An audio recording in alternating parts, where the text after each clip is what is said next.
So it was never meant to be that Rafael Devers, once he said that he didn't want to play first base, that he was going to stay in Boston. I think that was the death knell then, actually.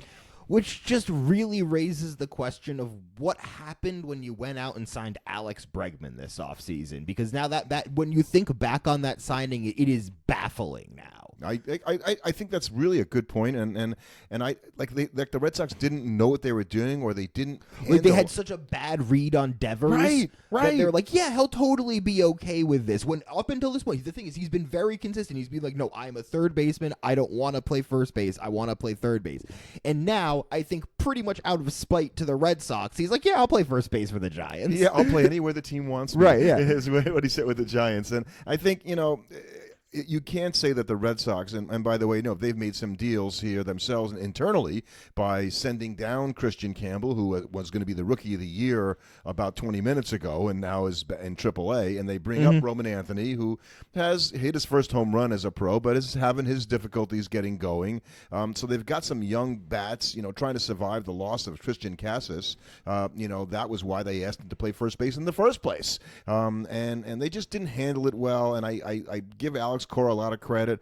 I don't think I can give him credit here. I don't think this was a good reflection on the organization as a whole, that it ended up having to... Well, I don't know the only credit you'd be giving him here is credit for being bad at something, because it would be like, you isolated. Well, I might like him as a manager, and right, but this is not what you do. This is a black mark on his record, where it's like, look, unfortunately, you alienated your star player to the point where you traded him. How much of that is his fault? How much of that is him trying to handle what was a decree down from upper management? We'll never know. But Rafael Devers is a Giant, which, if you were kind of out on the San Francisco Giants as a potential contender, does this change anything for you? I think it changes how I feel about the Red Sox more than it does how I feel about the Giants. Because I picked the Red Sox, as you know, to win the AL East, mainly because the Yankees lost Garrett Cole. I mean, how does it feel to have that prediction dead in the water in like June? Well, I don't know if it's dead in the water. I mean, the Red Sox are not that far behind where they can't turn around. I just don't feel like this team has the mojo to do it. Yeah, you think a Rafael Devers-less Boston Red that's the Sox problem, is right. about so to now, come. Now, so my prediction, which was shaky to begin with, it seems, well, without Devers, I don't know. I don't see it happening. I think, and the Giants, I think the biggest thing is that they've actually been pretty good this season without getting anything from Willy Adames. So you're like, okay, well, if all of a sudden Devers comes in and Adames wakes up, suddenly now that lineup is actually pretty formidable, and the pitching's been there. They were one of the better staffs in the major leagues with a good bullpen. They actually might be more of a contender than we thought, because the one thing you could really get on them for, even with Adames, was they didn't really have a true superstar. They got one now. And Matt Chapman is on the IL right now, but he'll come back. And so you've got a fairly formidable lineup when you put those guys in there. And Chapman's all healthy. And for whatever reason, Devers seems more willing to cede control of third base to Chapman. He's an established, and you know what it also might be? Bregman wasn't? Well, he was the third baseman of the Red Sox from Devers' perspective. Yes. So for him to have a guy come in and replace him when he views himself as a better player, it's very different when you're coming into a team and you've got a Gold Glove third baseman already playing there. Sort of like Alex Rodriguez comes over to the Yankees as a shortstop, and you know what he became? A third baseman. Right. Probably the only team in the major leagues where Alex Rodriguez would have become a third baseman for. So, I think the main thing that struck me about the Devers deal was, and it's the same thing everyone said, was it happened so early in the season. I mean, this is way ahead of the trading deadline. So, it wasn't like you got surprise. such an insane deal from the Giants that no, it was so good you couldn't refuse. It was good. I'm sure if I'm a Red Sox fan, and I said this, I was on the Romantic About Baseball podcast last week, and I said this to Jason Wood, who hosts it. I said, I don't think it's good, when you lose your guy and what you get back is you're never going to be happy as the organization. We didn't think we got enough for Devers. If I'm a Red Sox fan, that's what I'm thinking. No, because it's deferred gains. If you're a fan, you're like, okay, maybe in a couple years I'll be happy about the Rafael Devers trade, but it's going to stink for the rest of 2025. Now, if I look at it from Craig Breslow, the GM of the Red Sox, or whatever he is, the Pobo, and the rest of the brass, they're going, this wasn't working, right? The Devers thing was bad. It was not going to get better, and it seemed like, even though he was hitting, it just seems like you kind of had this guy on an island. And so they basically said, we need to cut it now. We'll take the best we can get and change it, because this ride is not going to work. I guess because if you wait too long and it gets out that you're trying to trade him, and Devers kind of puts up a fit about it, then you might be trying to trade a toxic asset at that point, and you don't get nearly as good a deal then because everybody knows you're trying to move on from him. And I think it's unfair that Devers gets painted as a malcontent in some way. I don't think that was particular. The Red Sox didn't handle this thing well. He could have handled it better. I'll put it this way. I think the people most likely to paint Devers as a malcontent are baseball purists. Somebody, this is a guy that wouldn't do what was right for the sake of the team. Do it for the team, yeah. Right. Which, and that's what I heard. Well, he should have just said, sure, I'll play wherever you want me. But that's not the way it went down. It was, well, we want you to do this, and then we want you to do that. First, you're going to be a DH, and then can you go over there and try first base? Because whatever I do to switch from third base, I want to just do that, and let me do it, and let me try to be the best I can at whatever it is. Don't be having me bounce around. So I see it from his perspective, too. Right, and I think if you're Devers, you're like, look, haven't I earned that kind of respect as the superstar that's been powering your team for the last few years to not have my position be whatever most convenient for the other guys? Right, so no more. I'm the guy that they should be doing convenient things for. No more Mookie, no more Bogarts, no more Devers. All those guys that were a part of that 2018 team, they're all gone. Yeah, I don't feel like they got enough for all those guys. I don't think so either. So we did get some a little surprising news about Ron Washington, manager of the Angels. He's going to take a leave of absence and for health reasons, and in a season where I'd say the Angels are doing a little better than we might have thought them doing, and I think he has done a nice job in a difficult situation. Managing the Angels is never easy, so we wish him well. Hope he's going to be okay, and hope he gets back to managing even this season. What else? We started Sunday, and I noticed that only 5 National League teams have losing records. So that's 2/3 of the teams are winning records. I guess I'm surprised when you have the Rockies. I'm sure it's in part that the Rockies are pulling it down. In general, I'd be very curious, not knowing off the top of my head how good the National League has performed against the American League in interleague play. Because if you look at the American League, there's so many teams hovering right around 500. Yeah, they have 8 teams with losing records. So the fact is that there are, I guess that's what makes 22 of the 32 teams have winning records. Teams but how many of those are because they're like just barely over 500? Right. You could check this thing 3 days from now, and we could talk about how many losing records teams have in baseball. So I think that I don't like interleague play as a measurement for how's it going. Well, this year the National League is I would just think as a particular reason why, if the National League had been beating up on the just American for the League, record standpoint, right? From the record standpoint, that might you. be why the National League has so many more winning teams, is specifically in that fashion. So and it makes sense when you have a bad team like the Rockies, who still are playing at a historically bad pace, even though they've won some games lately and they haven't been as bad as they were bad. Right, you're right. They're 5-5 in their last 10. Oh, that's a winning streak. Hey, for them, it's great. So, so you fatten up on that. In the American League, you still have the White Sox, who are better than last year, but they're still lousy. Right. They're just thankful for the existence of the Rockies. Otherwise, we'd just be talking about them. And that the A's, my surprise pick in the AL West to finish looked second, really good for like a month. That didn't last long at all. Right, and then the reality sank in of having to play in that barn box. The problem is they're better on the road than they are at home, and they've got looks like rookie of the year and Jacob Wilson right now. He looks pretty solid. But the ball just flies out of that stadium. Off of their pitchers. But it's way more disadvantaged. You have to play 81 games there. So your pitchers get shelled just way more often. Isn't Luis Severino is like amazing on the road this year for and the he's Athletics, terrible. And he gets racked up. And I'm sure it's also that you have to play 81 games in a stadium that doesn't feel good to play in. I bet the Athletic players are just happy to go to some other actual major league stadium to play in. That's why they play so well on the road. And that's a good point, because I thought, well, maybe they'll have an advantage because it's their park, and it's like, no, it's nobody's park. Right, it's it's nobody's park. Unfortunately, if you think about it from the perspective of the Athletics players, you have to worry that they're always you wake up annoyed you have to go play at this place. Isn't that you think that might not happen a little bit? That bugs them is they got to walk in from center field to the dugout like they did when they were in the minor leagues. Right, That's exactly. Just a terrible vibe. It's going to put you in this mood. I feel like I regressed. Right, I feel like you feel like you're a minor league player again, and is that almost a pejorative that the way they're looking at it? I don't know, maybe, but I can imagine for major league players, you're never going to be excited about playing a home game as long as you're playing in that stadium.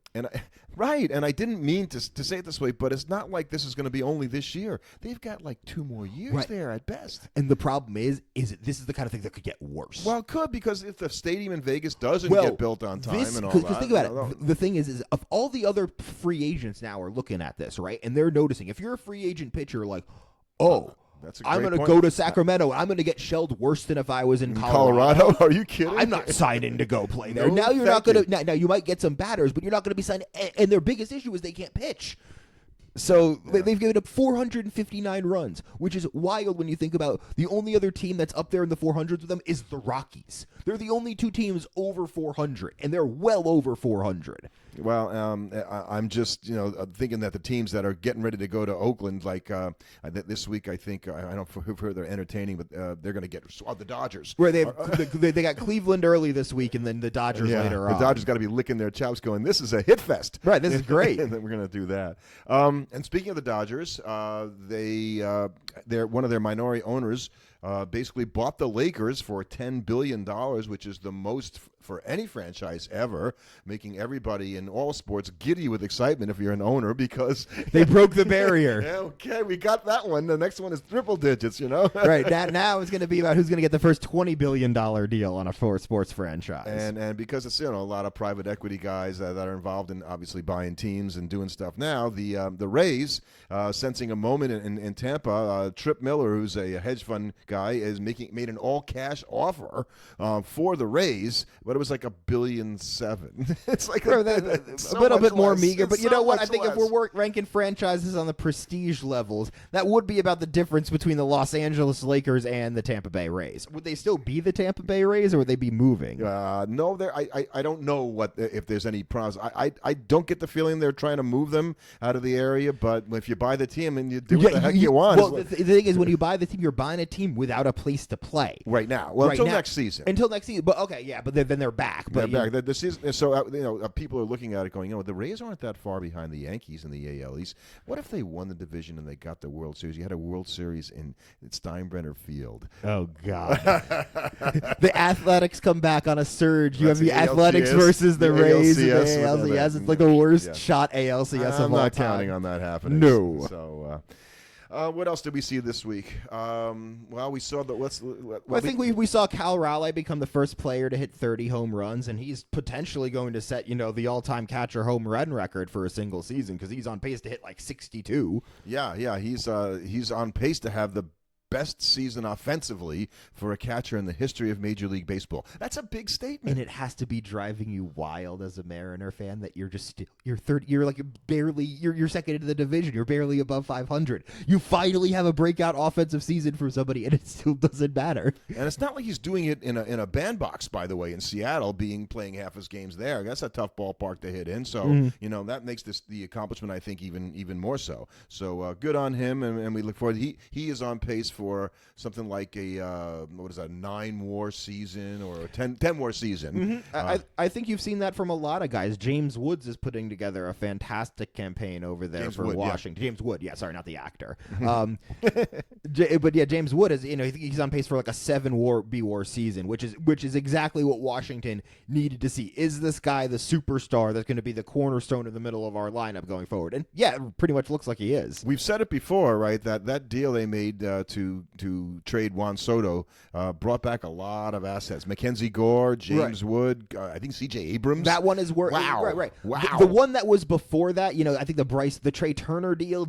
you didn't get a lot out of not that as one. Much, certainly. Because Keibert Ruiz is kind of this is the if year. we're speaking about maligned and young NL East catchers, he's sort of joined in his ranks by now Francisco Alvarez, who was just demoted by the Mets. yeah, and Met fans, we had a rough week, obviously getting swept by the Rays in New York, and then the Braves swept us out in Atlanta. So after losing 7 straight, the Mets finally won a game on Saturday where they hit the baseball. But Alvarez, who had a home run in that game on Saturday and another hit, then they sent him out anyway to the minor leagues. Oh, he ended up getting a home run in that game. Yesterday. He scored the last run in the 9th inning. But I think he should go down. I don't think it was getting better. He needs to reset. As a Met fan, I'll just say this, not to get too Metty here, but they brought up Hayden Senger as the other catcher, and I kept wondering, why isn't Kevin Parada, who was another guy they drafted out of college as a catcher, ever going to get a major league sniff? I think because you're not going to do that to Alvarez right now. No, that's not the reason. Oh, it's not? Okay. He's not very good.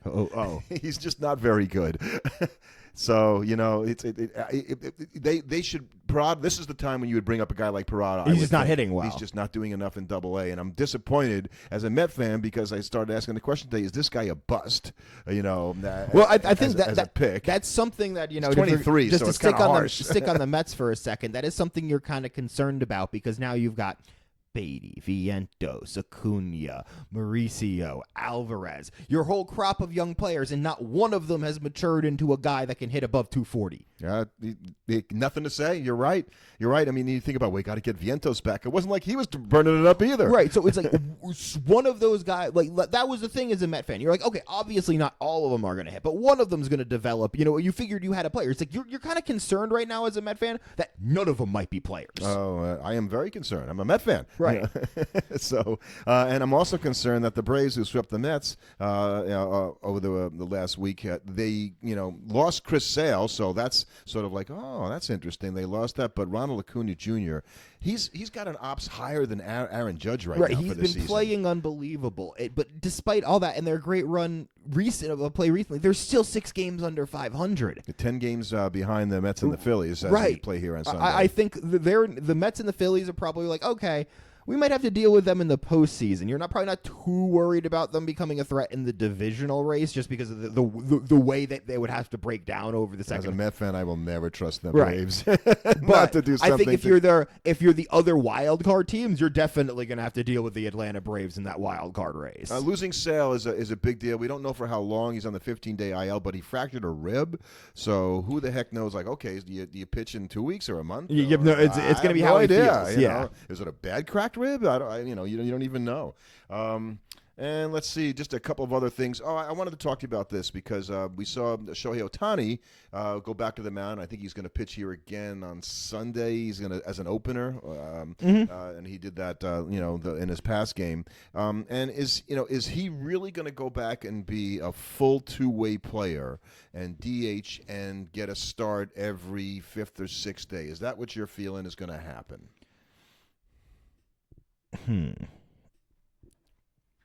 I think it would be every 6th day, and I think he will, because there's nobody more interested in that happening than 3 parties. Shohei Ohtani. I think he's the top right. guy there. The Los Angeles Dodgers. Yeah, they would like it. And Rob Manfred.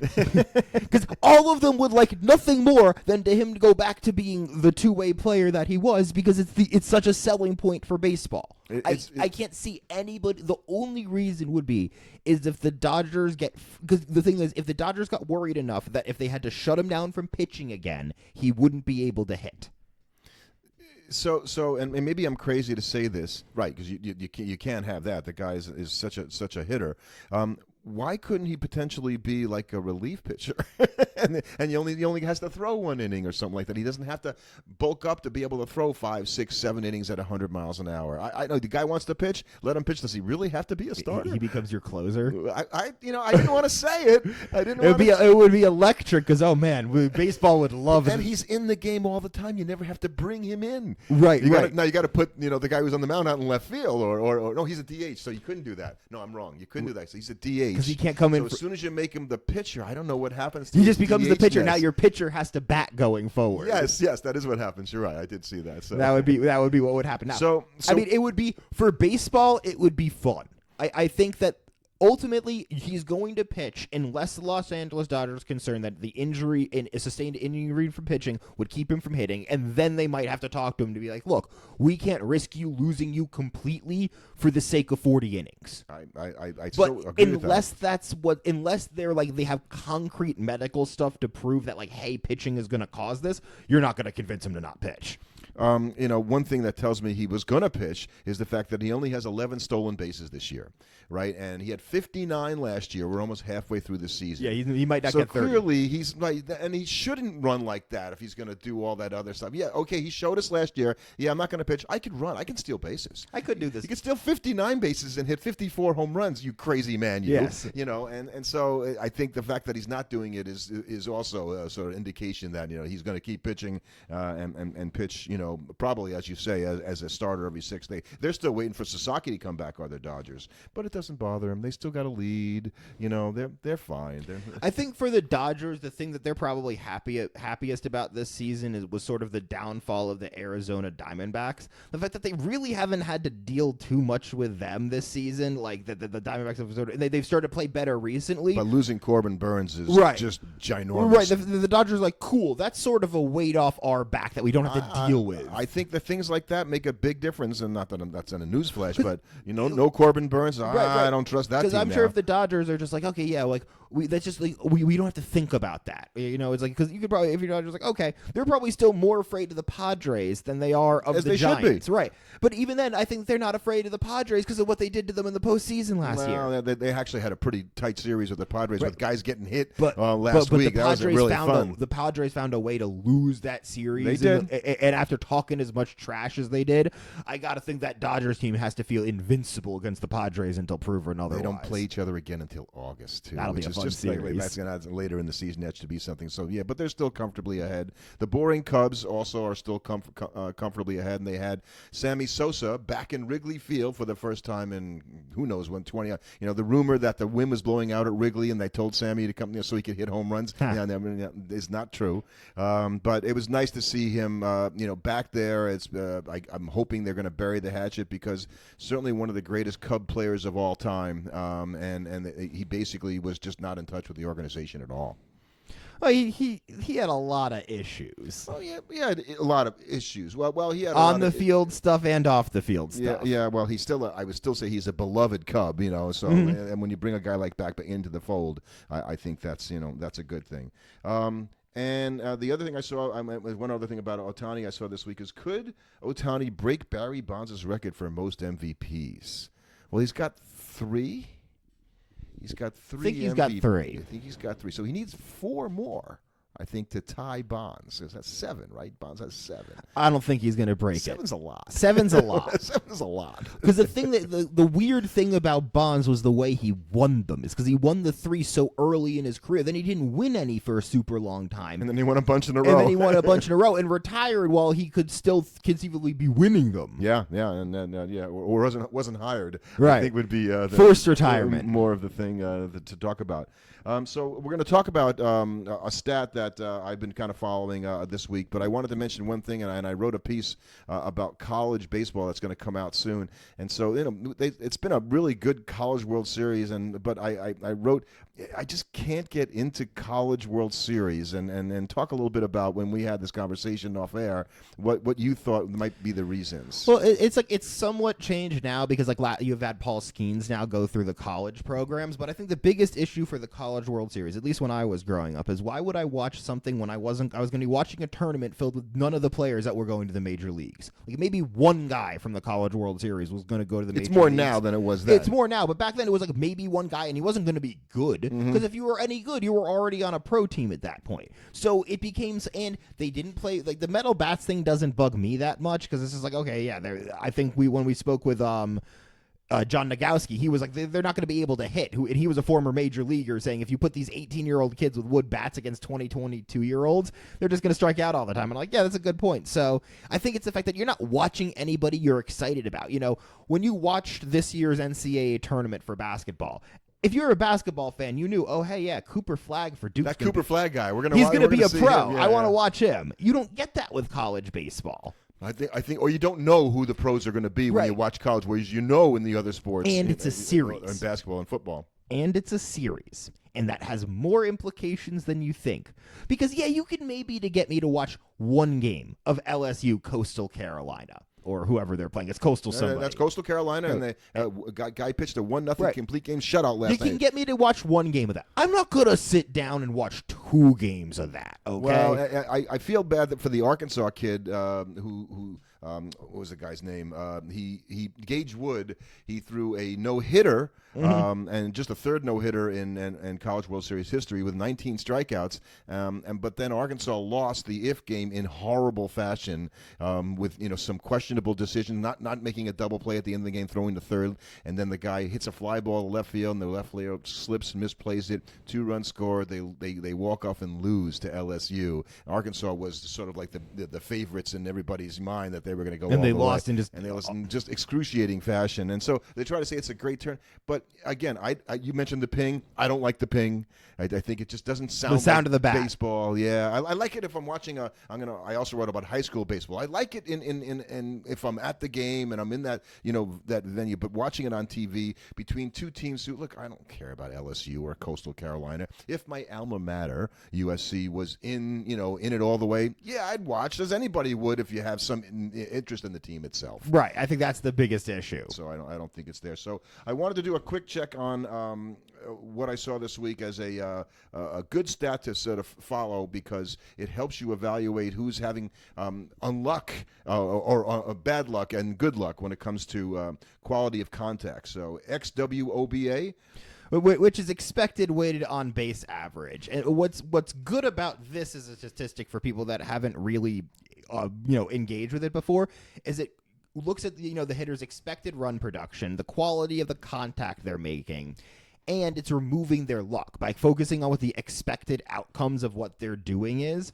you're able to remove the guys that, you have those guys that for whatever reason their BABIP is super high in a season because they're just happening to hit it in places where the guy just can't get to the ball or something. Right. And so number 1 in the major leagues is Aaron Judge, and he actually benefits a little bit, that he's got a positive differential. But number 2 is the Mets' Juan Soto, and you wouldn't have thought Juan Soto could have been number 2 in a category like that, given the fact that he's had sort of a rough start to the season. What that shows is that what he's been saying is, I've been hitting the ball hard, and they've been hit at people a lot of the time, and that's true. His velocity is so big, and we've seen it recently. He's just crushing the ball, and that's why weighted runs created plus xwOBA are such good stats for measuring this, because you're able to see what the player's production is relative to their peers and what they were sort of expected to do. Right. Because you could see, for whatever reason, if a guy's got a really high xwOBA but then a low WRC, he's probably gotten really unlucky this season. Yep. And Aaron Judge is 1, Soto's 2, Ketel Marte is 3. We talk about how Shohei Ohtani is 4, Pete Alonso is 5 in all of baseball. Kyle Schwarber, James Wood, we talked about for xwOBA. Right. So you talk about the guys that are there, and nothing should surprise you. Vlad Guerrero Jr. is number 8. Ben Rice of the Yankees, surprisingly, is number 9. And the reason why you might like something over something like WAR is WAR because of the way it's calculated. Even the people that calculate WAR, that's their whole thing. They talk about, look, there's sometimes, just because of the way the formula works out, that a couple random guys each season get way overvalued for whatever reason. Just like who they're playing for, all the stars aligned. Everything fell into place for them. Somebody, you're like, why does this random relief pitcher have 5 WAR in the middle of the season? It's because everything worked out. You don't get that with this. Yes. So check out this statistic. I think it's a good way to evaluate if you're not sure, who's having, who are the top 5 guys. I would go there before I go to a lot of other stats, because that really tells me. Yeah, between weighted runs created plus and xwOBA, you'll be able to basically say who's having a good season and who's having a season where they're just kind of unlucky.